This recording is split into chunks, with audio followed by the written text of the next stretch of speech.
Hi friends, welcome to JV aspirants YouTube channel GK and current affairs. And మన ఛానల్లో ఇటువంటి content మీకు నచ్చినట్లయితే తప్పకుండా మన ఛానల్ని సబ్స్క్రైబ్ చేసుకోండి. అండ్ మన ఛానల్ అనేది గ్రోత్ అవుతుంది ఫ్రెండ్స్. ఓకే, అండ్ ఈ వీడియోలో మనము 2024 జూలై నెలకు సంబంధించినటువంటి కరెంట్ అఫైర్స్లో భాగంగా సైన్స్ అండ్ టెక్నాలజీ గురించి డిస్కస్ చేద్దాం. అండ్ ఈ వీడియో వచ్చేసి 2024 జూలై నెలకు సంబంధించి only science and technology. And ఇకపై మనము ఎన్విరాన్మెంటల్ పర్యావరణ అంశాలు అనేది కూడా ఒక కొత్త ఎడిషన్ స్టార్ట్ చేయబోతున్నాం. ఈ పర్యావరణ అంశాలు అనేది కూడా ఒక మరికొత్త వీడియోలో సపరేట్ వీడియోలో మీకు డిస్కస్ చేస్తాం friends. Okay, science and technology and environment అనేది చాలా లెంతీ అవుతుంది. సో దాన్ని కుదించి సైన్స్ అండ్ టెక్నాలజీ సపరేటు, అలాగే ఎన్విరాన్మెంటల్ సపరేటు, రెండు వేరువేరుగా చేద్దాం ఫ్రెండ్స్. ఓకే, అండ్ ఇప్పటి నుంచి మనం సైన్స్ అండ్ టెక్నాలజీ జనవరి నుండి జూన్ వరకు ఆల్రెడీ మనం యూట్యూబ్ ఛానల్లో మీకు అప్లోడ్ చేయడం జరిగింది. సో తప్పకుండా వీడియోలు చూడండి, ఎందుకంటే సైన్స్ అండ్ టెక్నాలజీ అనేది చాలా ఇంపార్టెంట్ మీకు ఎగ్జామ్ పాయింట్ ఆఫ్ వ్యూలో. ఓకే ఫ్రెండ్స్, సో ఇక ఆలస్యం చేయకుండా టాపిక్లకే తెలుపుదాం. సో వీడియోలోకి వెళ్ళే ముందు మీకు ఒక చిన్న రిక్వెస్ట్ ఫ్రెండ్స్. సో మన ఛానల్ను సబ్స్క్రైబ్ చేసుకోకుండా దాదాపు 69% అంటే సుమారు 70% సబ్స్క్రైబ్ చేసుకోకుండా చూస్తున్నారు. So please try to subscribe. So subscribe చేసుకుంటే ఏమవుతుందంటే మన ఛానల్ అనేది కూడా గ్రోత్ అవుతుంది. అండ్ చాలామందికి మన ఛానల్ని పరిచయం చేసిన వాళ్ళు అవుతున్నారు ఫ్రెండ్స్. ఓకే, సో తప్పకుండా సబ్స్క్రైబ్ అనేది చేసుకోండి friends. Okay, so next topic చూద్దాం. సో ఫస్ట్, సో భారత సైన్యం చేతికి చిప్ ఆధారిత 4G బేస్ స్టేషన్. సో ఇలాంటివి మీకు ఎగ్జామ్ పాయింట్ ఆఫ్ వ్యూ అడుగుతారు. ఇటీవలే ఈ యొక్క 4G బేస్ స్టేషన్ వార్తలు నిలిచింది. సో ఎక్కడ ఏంటి అనే అంశాలు. సో ఇక్కడ భారత సైన్యం చేతికి తొలిసారిగా దేశీయ పరిజ్ఞానంతో తయారు చేసినటువంటి ఒక చిప్ ఆధారిత 4G mobile station. So 4G mobile base station అనేది ఈ యొక్క భారత సైన్యం చేతికి చేరింది. సో బెంగళూరుకు చెందినటువంటి సిగ్నల్ ట్రాన్ అనేటువంటి ఈ 4G బేస్ స్టేషన్ను భారత సైన్యానికి అందించడం జరిగింది. సో బెంగళూరుకు సంబంధించిన ఒక సంస్థ అనమాట. ఓకే, నెక్స్ట్, సో ప్రమాదవశాత్తు గాల్లోకి చైనా రాకెట్. సో ఇలాంటివి మీకు ఎగ్జామ్ పాయింట్ ఆఫ్ వ్యూలో అడుగుతారు. ఏంటంటే ఈ రాకెట్ ఏ దేశానికి సంబంధించినది, లేదంటే ఈ ఉపగ్రహం ఏ దేశానికి సంబంధించినది, ఇలాంటివి మీకు అడుగుతూ ఉంటారు. సో ఇక్కడ తియాన్ లాంగ్ పేరులోనే గుర్తుపెట్టుకోండి, తియాన్ లాంగ్. ఈ పేర్లు చాలా వెరైటీగా ఉంటాయి కదా మీకు, చైనా దేశానికి సంబంధించినవి. సో డైరెక్ట్గా ఆప్షన్ బట్టి మనం వెళ్ళాలన్నమాట. ఓకే, తియాన్ లాంగ్ అనేటువంటి రాకెట్ చైనాకు చెందినటువంటి ప్రైవేట్ అంతరిక్ష సంస్థ అండ్ ఈ యొక్క స్పేస్ పైనీర్ అనేటువంటి సంస్థ రూపొందించడం జరిగింది. స్పేస్ పైనీర్ అనేది ఒక చైనాకు చెందినటువంటి ఒక ప్రైవేట్ అంతరిక్ష సంస్థ. ఆ సంస్థ ప్రయోగించినదే తియాన్ లాంగ్ 3. ఓకే, సో పరీక్షల సమయంలో ఏం చేసిందంటే ఇది కొంతవరకు గాల్లోకి ఎగిరి తద్వారా ఒక మళ్ళీ భూమి మీదకి రావడం జరిగింది. సో దానికనే ఈ యొక్క గాల్లోకే ఈ యొక్క ప్రమాదవశాత్తు పేలిపోవడం జరిగింది. అండ్ ఇందులో 9 ఇంజన్లు ఉంటాయి. చైనాలో అత్యంత శక్తివంతమైనటువంటి రాకెట్గా ఈ యొక్క తియాన్ లాంగ్ అనేటువంటి దానికి పేరు ఉంది. Okay, next, so one of the most important, మీరు ప్రతి ఎగ్జామ్ పేపర్ని చూసుకోండి, గ్రూప్ 2, గ్రూప్ 1, అలాగే ఏ ఎగ్జామ్ అయినా సరే. సో ఆదిత్య L1కి సంబంధించి క్వశ్చన్ లేకుండా అయితే మీకు క్వశ్చన్ పేపర్ ఉండదు. సో డెఫినెట్గా one of the most important topic. గతంలో కూడా మీకు చాలా ఎగ్జామ్లు అడిగారు. సో ఇక్కడ ఏంటంటే తొలి భ్రమణాన్ని పూర్తి చేసుకున్నటువంటి ఒక ఆదిత్య L1గా వార్తలో నిలిచింది. సో సూర్యుడిపై పరిశోధనల కోసమే ఈ యొక్క ఆదిత్య L1 అనేటువంటి ప్రయోగాన్ని ఇస్రో చేపట్టింది. సో ఈ యొక్క ఆదిత్య L1 ఏం చేసిందంటే ఈ యొక్క ఒక పరిభ్రమణను పూర్తి చేసుకోవడం జరిగింది. ఎప్పుడంటే 2024 జూలై 2న. ఓకే, సూర్యుడు భూమి వ్యవస్థలో ఉన్నటువంటి L1 బిందువు. సో మీకు ఆదిత్య L1 అని పిలుస్తారు కదా. సో L1 అనేది ఏంటంటే ఒక బిందువు చుట్టూ ఈ యొక్క ప్రదక్షిణం అనేది చేయడం జరిగింది. ఆదిత్య L1 2024 జనవరి 6న ఇది L1 కక్షలోకి ప్రవేశించింది. అండ్ అక్కడ ఒక పరిభ్రమణం పూర్తి కావడానికి 178 రోజులు పడుతుంది. దాదాపు జూలై 2న అయితే ఒక భ్రమణం పూర్తి కావడం జరిగింది. ఓకే, సో ఇక్కడ ఇంపార్టెంట్, ఆదిత్య L1 ప్రయోగాన్ని ఎప్పుడు చేపట్టారంటే 2023 లాస్ట్ ఇయర్ సెప్టెంబర్ 2న చేపట్టడం జరిగింది. ఒకవేళ ఏ రాకెట్ ద్వారా ప్రయోగించారు ఈ యొక్క ఆదిత్య L1ను అంటే PSLV C57, one of the most PSLV rocket అనమాట ఇస్రోకు సంబంధించి. సో డెఫినెట్గా మీకు మళ్ళీ అడుగుతారు, గుర్తుపెట్టుకోండి. ఆదిత్య L1 గురించి మీకు అడుగుతూనే ఉంటారు ప్రశ్నలు, ఎందుకంటే సూర్యుడిపై తొలి పరీక్షలు చేయడం మన ఇండియాకు, ఇస్రోకు ఫస్ట్ టైం అనమాట. ఓకే, నెక్స్ట్, సో ఒక క్షిపణి వార్తలు నిలిచింది, మిసైలు. సో హ్వాసాంగ్, దాన్ని పలకడానికి కొంచెం వెరైటీగా ఉంటుంది, బట్ హ్వాసాంగ్ పో అని అంటారు దీన్ని. 11 DA4.5 క్షిపణి. ఈ క్షిపణిని ఉత్తర కొరియా ప్రయోగించింది. మీకు ఎగ్జామ్ డైరెక్ట్ అడుగుతారు, హ్వాసాంగ్ పో అనేటువంటి క్షిపణి ఏ దేశానికి సంబంధించింది, అంతే. అండ్ ఈ యొక్క క్షిపణి వచ్చేసి ఉత్తర కొరియాకు సంబంధించినది. ఇదొక వార్ హెడ్లను మోసుకెళ్లేటువంటి ఒక మిసైలు. దాదాపు ఇది వచ్చేసి 4.5 టన్నుల వార్ హెడ్లను మోసుకెళ్లగలదు. అండ్ ఈ యొక్క క్షిపణి గరిష్టంగా 500 కిలోమీటర్లు, కనిష్టంగా 90 కిలోమీటర్ల దూరం ప్రయాణం చేయగలదు. ఓకే, రింపాక్ నేవీ విన్యాసాలు గుర్తుపెట్టుకోండి. ఈ యొక్క విన్యాసాలకు సంబంధించి ఆల్రెడీ మనం ఒక వీడియో చేశాము.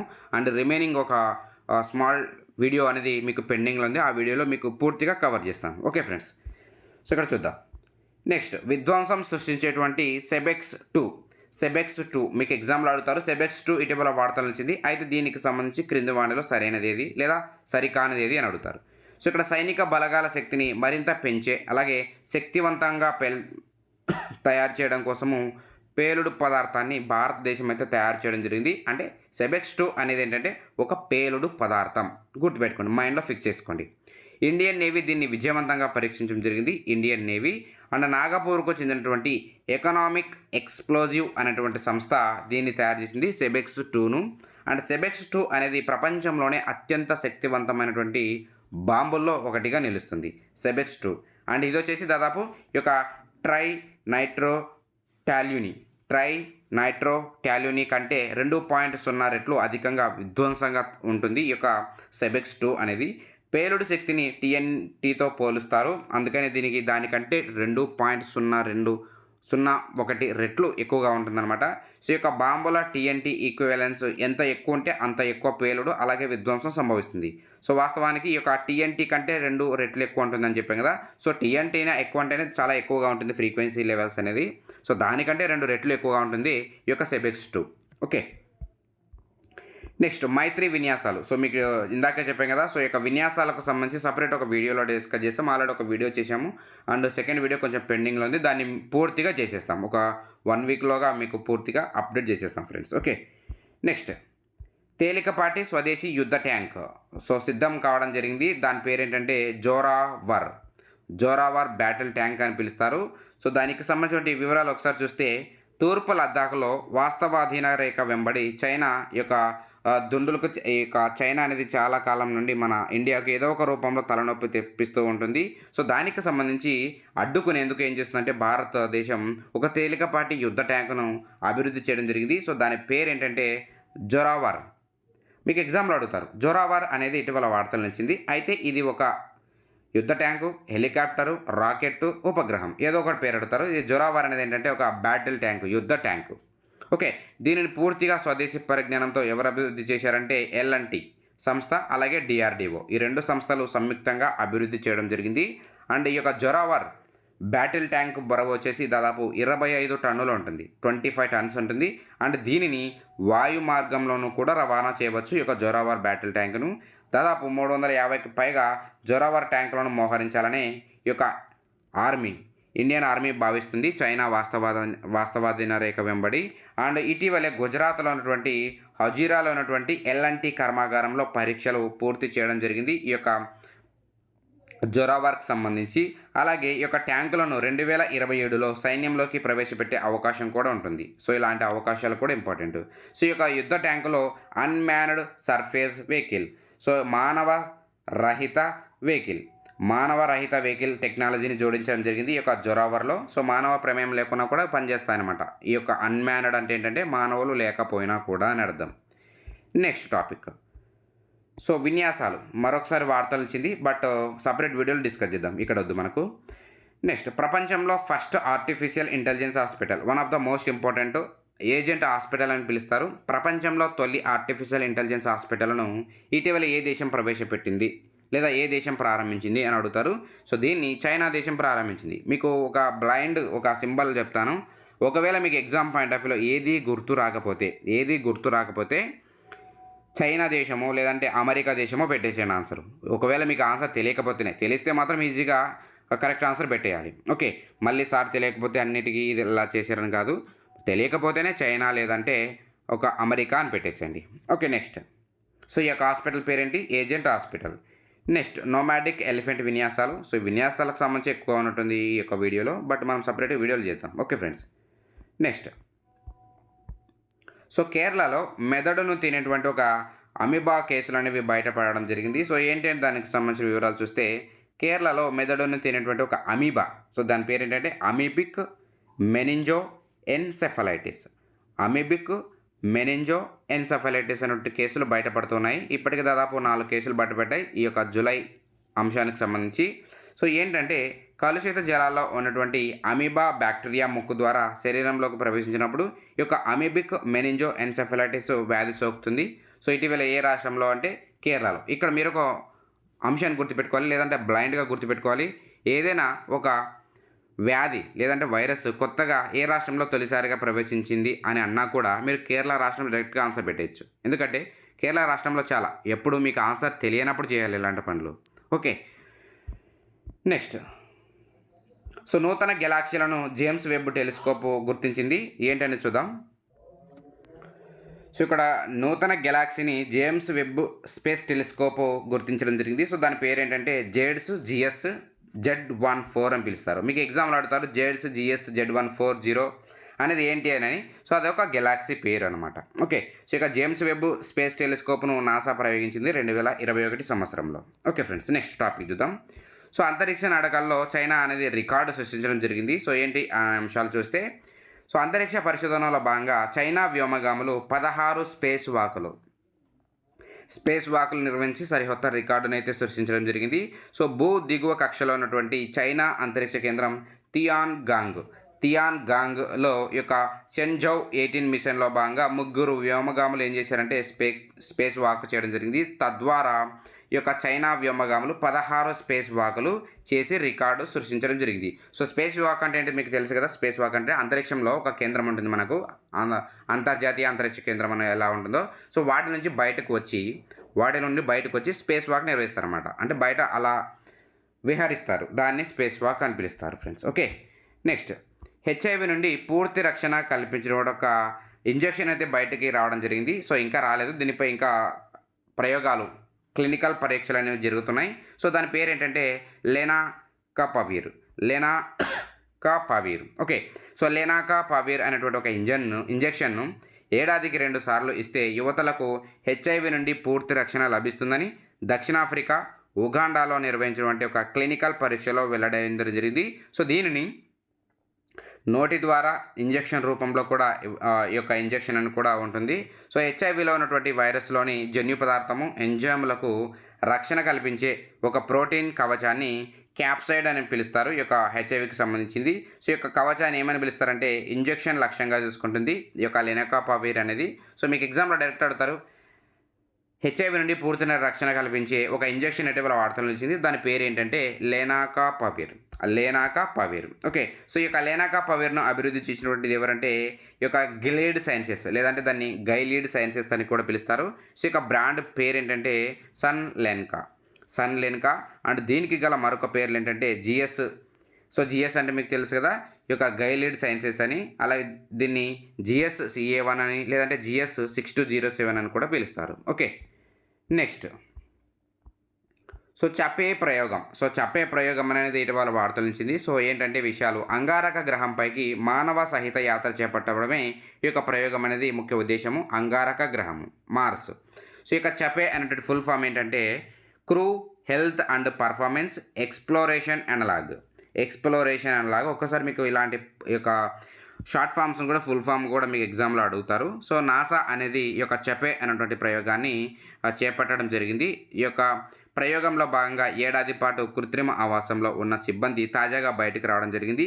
సో హ్యూస్టన్లో ఉన్నటువంటి జాన్సన్ అంతరిక్ష కేంద్రంలో ఇది జరిగింది. సో ఏంటంటే ఈ యొక్క చపే ప్రయోగము అంగారక గ్రహంపై జరుగుతుంది. సో అక్కడ ఎలాంటి అనుభూతులు ఉంటాయి, సో ఎలాంటి ఎక్స్పీరియన్స్ ఉంటుంది, దాన్ని ఇటీవల ఎక్కడ చేపట్టారంటే హ్యూస్టన్లో జాన్సన్ అంతరిక్ష కేంద్రంలో చేపట్టారు. సో ఇందులో ఎప్పుడు ప్రయోగించారంటే 2023 జూన్ 25న ఈ యొక్క ఒక మానవ సహిత ఒక ప్రదేశంలోకి వెళ్ళడం జరిగింది. అండ్ ఇప్పుడు బయటకు రావడం జరిగింది జూలై నెలలో. ఓకే, సో దాదాపు 4 వాలంటీర్లు ఈ యొక్క ప్రయోగంలో పాల్గొన్నారు. దాదాపు 12 నెలల పాటు అంగారక గ్రహ వాతావరణాన్ని పోలు ఉన్నటువంటి ఒక ఆవాసంలో గడిపారు. 3D ముద్రణ ద్వారా అయితే దీన్ని రూపొందించడం జరిగింది. ఈ యొక్క గ్రహ వాతావరణం కలిగి ఉన్న ఒక ఆవాసం ఎన్ని విస్తీర్ణంలో ఉందంటే 1700 చదరపు అడుగులు ఉంటుంది. 1700 చదరపు అడుగులు. ఓకే, సో భూగోళం లాంటి మరో గ్రహాన్ని గుర్తించడం జరిగింది శాస్త్రవేత్తలు. సో LHS 1140b అని పిలుస్తారు. మీకు ఎగ్జామ్లో అడుగుతారు ఏంటి ఇది అని. సో ఇదొక గ్రహం అనమాట, భూమిని పోలి ఉంటుంది కాబట్టి తప్పకుండా మనం తెలుసుకోవాలి, డెఫినెట్గా తెలుసుకోవాలి. సో భూగోళం లాంటి మరో గ్రహం ఉన్నట్లు కెనడాలో ఉన్నటువంటి యూనివర్సిటీ ఆఫ్ మాంట్రియల్ సైంటిస్టులు తాజాగా గుర్తించారు. దీని పేరు చెప్పాం ఎల్హెచ్ఎస్ 1140b. సో దీనిలో రాళ్ళు నీరు కూడా ఉన్నాయి, రాళ్ళు నీరు కూడా ఉన్నాయి. భూమికి దాదాపు 48 కాంతి సంవత్సరాల దూరం, లైట్ ఇయర్స్ అంటారు. సో దీనిపై నీరు చాలా వరకు ద్రవ రూపంలో ఉంది. భూమిపై లాగేటువంటి అక్కడ భూమిపై ఉన్నటువంటి సేమ్ టు సేమ్ నైట్రోజన్ వాయువుతో కూడినటువంటి వాతావరణం కూడా ఉంది. సో మన భూమిలో అత్యధికంగా నైట్రోజన్ వాయువు ఉంటుంది, అలాగే అక్కడ కూడా నైట్రోజన్ వాయువు కూడా ఉందని ఈ యొక్క కెనడా సైంటిస్టులు గుర్తించడం జరిగింది. సో భూమి కంటే చాలా పెద్దదనమాట ఇది. ఎరుపు రంగు మరుగుజ్జు నక్షత్రం చుట్టూ పరిభ్రమిస్తుంది ఈ యొక్క LHS 1140b. Okay, next. So ISRO కీలక నిర్ణయం అయితే తీసుకోవడం జరిగింది. ఇస్రో అత్యంత ప్రతిష్టాత్మకంగా తలపెట్టేటువంటి భారతీయ అంతరిక్ష స్టేషన్, బాస్ అని పిలుస్తారు. సో దీనికి సంబంధించి ఒక కీలక అంశం అయితే బయటికి రావడం జరిగింది. సో ఏంటంటే ఈ యొక్క బాసును భూస్థిర కక్షలో అంతర్జాతీయ అంతరిక్ష కేంద్రంతో దాదాపు సమానంగా 51.5 డిగ్రీల ఆర్బిటల్ ఇంక్లినేషన్కు ఏర్పాటు చేయాలని నిశ్చయించుకున్నారు. సో వాస్తవానికి ఏంటంటే ఈ యొక్క అంతర్జాతీయ అంతరిక్ష కేంద్రం 51.6 డిగ్రీలో ఉంటుంది, 51.6 డిగ్రీలో ఉంటుంది. అయితే భారతదేశం యొక్క బాసును 51.5 డిగ్రీలు, దాదాపు జస్ట్ 0.1 అనమాట, 0.1 తేడా. సో దాని కోణంలో ఈ యొక్క బాసును ఏర్పాటు చేయాలని ఇస్రో నిర్ణయించుకోవడం జరిగింది. ఓకే, ఇంపార్టెంట్ ఈ రెండు కూడా. నెక్స్ట్.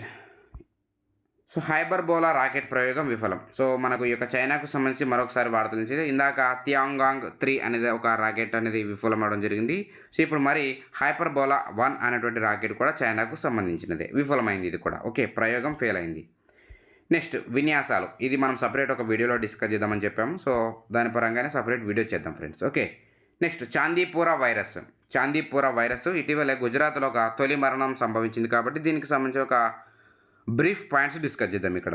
సో చాందీపురా వైరస్ వల్ల ఇటీవల ఏ రాష్ట్రంలో తొలి మరణం సంభవించింది అని మీకు ఎగ్జామ్ పాయింట్ ఆఫ్ వ్యూ అడుగుతారు. ఆన్సర్ వచ్చేసి గుజరాత్. దీనికి సంబంధించి ఈ యొక్క చాందీపూర్ వైరస్ లక్షణాలు ఒకసారి చూస్తే జ్వరం ఉంటుంది, అలాగే ఫ్లూ ఉంటుంది, అలాగే మెదడు వాపు ఉంటుంది. సో వాస్తవానికి ఇది వచ్చేసి ఏంటంటే నాడీ వ్యవస్థకు సంబంధించిన ఒక వైరస్ అనమాట, ఒక వైరస్. ఒకవేళ చికిత్స ఆలస్యం అయితే మాత్రం తప్పనిసరిగా నాడీ వ్యవస్థకు హాని కలిగిస్తుంది, అలాగే ప్రాణాపాయం కూడా సంభవిస్తుంది. అండ్ దోమలు లేదా ఇతర కీటకాల ద్వారా వ్యాపిస్తుంది ఈ యొక్క చాందీపురా వైరస్ అనేది. CHPV అనేది రబ్డోవిరిడే అనేటువంటి కుటుంబానికి చెందినది. ప్రధానంగా ఏడిస్ ఈజిప్ట్ అనేటువంటి దోమలు. సో ముఖ్యంగా దోమలు అని గుర్తుపెట్టుకోండి. ఒకవేళ స్పెసిఫిక్గా అడిగితే మాత్రం ఏడిస్ ఈజిప్ట్ అనేటువంటి ఒక దోమకు సంబంధించిన దాని ద్వారా ఈ యొక్క చాందీపురా వైరస్ వస్తుంది ఫ్రెండ్స్. Okay, next. హైలెన్ ఆర్ అణు విద్యుత్తుతో సరికొత్త ఆవిష్కరణ అయితే రావడం జరిగింది. ఈ యొక్క హైలెన్ ఆర్ను అనేటువంటి పేరుతో అణు రియాక్టర్ను ఆవిష్కరించడం జరిగింది భారతీయ శాస్త్రవేత్తలు. హైలెన్ ఆర్ అంటే ఏంటంటే హైడ్రోజన్ లో ఎనర్జీ న్యూక్లియర్ రియాక్టర్. సో కేంద్రం నుండి ఈ యొక్క హైలెన్ ఆర్కు ఇటీవల పేటెంట్ కూడా లభించింది. ఇది భారత అణు విద్యుత్ రంగంలో ఒక సరికొత్త మలుపు అని చెప్పొచ్చు. సో ఇది ప్రపంచంలో తొలి శీతల, so world's first cold fusion technology అని పిలుస్తారు దీన్ని. సో దీన్ని ఇళ్లలో వెలుగులకు, అలాగే వంటలకు, భారీ మొత్తంలో సరఫరాకు, అంతరిక్ష అవసరాలకు కూడా వినియోగించుటకు ఈ యొక్క హైలెన్ ఆర్ ఉపయోగపడుతుంది. సో దీన్ని తయారు చేసింది ఎవరంటే హైదరాబాద్కు చెందినటువంటి హైలెన్ ఆర్ అనేటువంటి సంస్థ ఆవిష్కరించడం జరిగింది. సో హైలెన్ ఆర్ అనేది దేనికి సంబంధించినది అంటే టీ హబ్, మనకు తెలుసు కదా తెలంగాణకు సంబంధించి టీ హబ్. సో దానిలో ఒక భాగమే, లేదంటే దానిలో ఒక స్టార్టప్ అని చెప్పచ్చు. ఓకే, ఇంపార్టెంట్ పాయింట్ ఇది, ఇంపార్టెంట్ టాపిక్ ఇది. Next topic.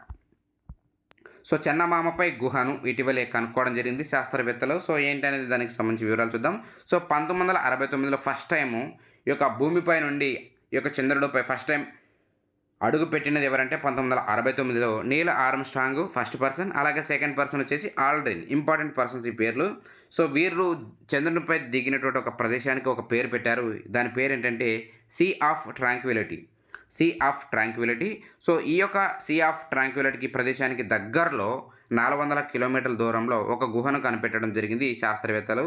సో ఈ యొక్క గుహ ఎలా ఏర్పడిందంటే ఒక లావాతో ఏర్పడడం జరిగింది. సో జాబిలిపై అత్యంత లోతైన బిలం నుండి ఇందులోకి ప్రవేశ మార్గం ఉన్నట్లు కూడా చెప్పారు శాస్త్రవేత్తలు. సో నాసా ప్రయోగించినటువంటి lunar reconnaissance orbiter, so LR1 అని పిలుస్తారు, లూనార్ రికాన్సెన్స్ ఆర్బిటర్ అందించినటువంటి రాడార్ కొలతలను విశ్లేషించి ఈ యొక్క అంశాలన్నీ కూడా పరీక్షించడం జరిగింది. తద్వారా కొన్ని అంశాలైతే వెల్లడించడం జరిగింది.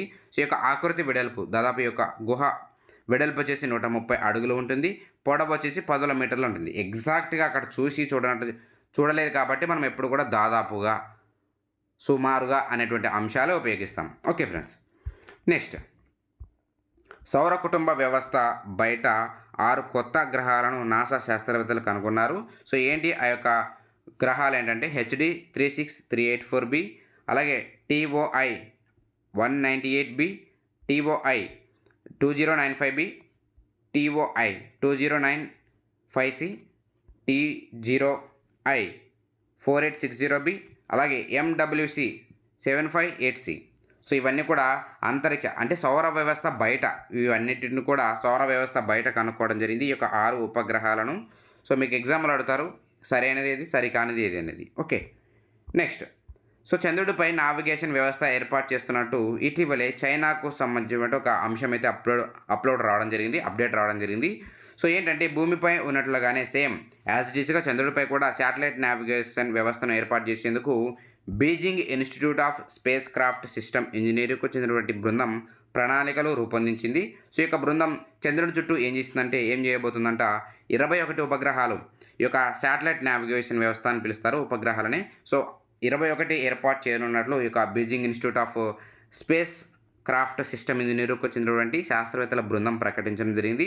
సో గతంలో 2022లో కూడా జపాన్ శాస్త్రవేత్తలు చంద్రుని చుట్టూ ఈ యొక్క నావిగేషన్ వ్యవస్థ అంటే 8 శాటిలైట్లను రూపొందించాలని కూడా గతంలో భావించారు. బట్ ఆ యొక్క ప్రణాళిక అనేది విఫలమైంది. అండ్ లేటెస్ట్గా ఈ యొక్క శాస్త్రవేత్తలు చైనాకు చెందినటువంటి శాస్త్రవేత్తలు 21 ఉపగ్రహాలు ఏర్పాటు చేయాలని నిర్ణయించారు. Okay, next so Rohini 560 rocket పరీక్ష విజయవంతం కావడం జరిగింది.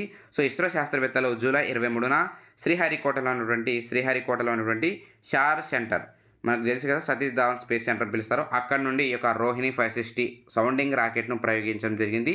సో దేశీయంగా తాము అభివృద్ధి చేసినటువంటి ఎయిర్ బ్రీతింగ్ ప్రొపల్షన్ టెక్నాలజీని ప్రయోగించడమే దీని యొక్క ముఖ్య ఉద్దేశము. ఓకే, నెక్స్ట్ చంద్రయాన్ 3కి ప్రతిష్టాత్మకమైనటువంటి ఒక అవార్డు రావడం జరిగింది.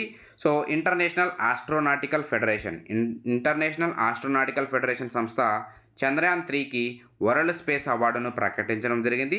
సో 75వ ఈ యొక్క ఆస్ట్రోనాటికల్ ఫెడరేషన్ కాంగ్రెస్ సదస్సులో ఈ యొక్క అవార్డును ఇటలీలో అక్టోబర్లో ఈ యొక్క అవార్డును చంద్రయాన్ 3కి ఇవ్వనున్నారు. సో ఇక్కడ ఇంపార్టెంట్ పాయింట్స్ డిస్కస్ చేద్దాం. ఆగస్టు 23ను నేషనల్ స్పేస్ డేగా జరుపుకుంటారు, ఎందుకంటే చంద్రయాన్ 3 ల్యాండ్ అయిన రోజు August 23. And national technology day May 11గా జరుపుకుంటాం. సో కన్ఫ్యూజ్ అవ్వకండి, August 23 national space day and May 11 వచ్చేసి national technology day. Okay, next చందమామపై నీటి జాడలను కనుక్కోవడం జరిగింది రీసెంట్గా చైనా శాస్త్రవేత్తలు. సో దానికి సంబంధించిన వివరాలు ఒకసారి చూస్తే మనం జాబిలి నుండి తీసుకొచ్చినటువంటి మట్టి నమూనాలను పరీక్షించగా నీటి జాడ కనిపించిందని చైనీస్ అకాడమీ ఆఫ్ సైన్సెస్ వెల్లడించడం జరిగింది. సో చైనా 2020లో ప్రయోగించినటువంటి చాంగే 5 అనేటువంటి ఒక స్పేస్ క్రాఫ్ట్ చంద్రుడి నుండి మట్టి నమూనాలను తీసుకొచ్చింది. సో దాదాపు 2 కేజీల మట్టిని తీసుకురావడం జరిగింది ఈ యొక్క చాంగే 5 స్పేస్ క్రాఫ్ట్ ద్వారా. సో అక్కడ ఏమని కనిపెట్టారంటే ఈ యొక్క చంద్రుడిపై నీటి జాడలు ఉన్నాయి అని కనిపెట్టారు. ఓకే, నెక్స్ట్ కాన్క్వెస్ట్ 2024 విన్యాసాలు. సో మనం విన్యాసాలు ఈ వీడియో డిస్కస్ చేద్దాం, ఇటు ఒక టాపిక్ డిస్కస్ చేద్దాం.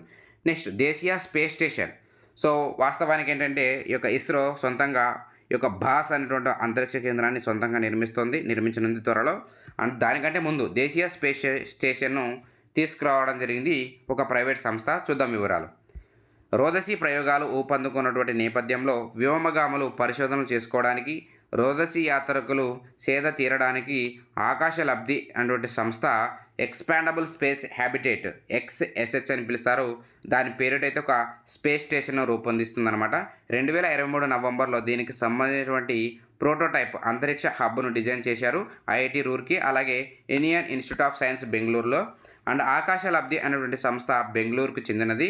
2027 నాటికి అందుబాటులోకి తీసుకురావాలని ప్రణాళికలు రచిస్తుంది ఈ యొక్క స్పేస్ స్టేషన్. ఓకే, సో భారతదేశం కూడా బాస్ అనేటువంటి ఇందాకే డిస్కస్ చేసాం. భారతీయ అంతరిక్ష స్పేస్ స్టేషన్ పేరిట ఇస్రో ఓ స్పేస్ స్టేషన్ను నిర్మించాలనుకుంటుంది. నెక్స్ట్, టైటానియంతో ఇటీవలే కృత్రిమ గుండెను ఏ దేశానికి చెందిన శాస్త్రవేత్తలు రూపొందించారంటే అమెరికాకు చెందినటువంటి బయోవాకోర్ కంపెనీ తయారు చేసింది కృత్రిమ గుండెను. Important friends. ఓకే, సో ఇవి మీకు 2024 జూలై నెలకు సంబంధించినటువంటి most important science and technology. So ఈ వీడియో మీకు నచ్చినట్లయితే తప్పకుండా మీ ఫ్రెండ్స్కి షేర్ చేయండి అండ్ మాకు సపోర్ట్ చేస్తున్నాం friends. And thank you for watching this video. Thank you very much.